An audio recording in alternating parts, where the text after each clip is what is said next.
அங்கே என்னப்பா பார்க்குற? யார் நீங்க? நான் பக்கத்து ஊர் தான். போகிற வழியில் என்ன இறக்கி விட்டுறியா? இல்லைங்க, சவாரிலாம் முடிஞ்சிருச்சுங்க. வேற யாரை பாருங்க. தாத்தாவுக்கு ரொம்ப வயசாச்சுப்பா. போகிற வழியில் கொஞ்சம் இறக்கி விடுப்பா. சரி உட்காருங்க.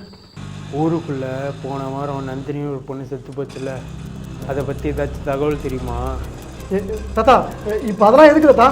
சும்மா உட்காந்து வாங்க. நீங்கள் எங்கே இறங்குன்னு சொல்லுங்க, அங்கே இறக்கி விட்றேன். இல்லை, சும்மா கேட்டேன்.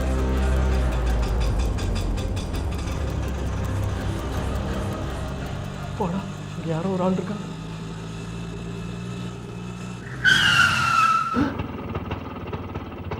இதே தாத்தா.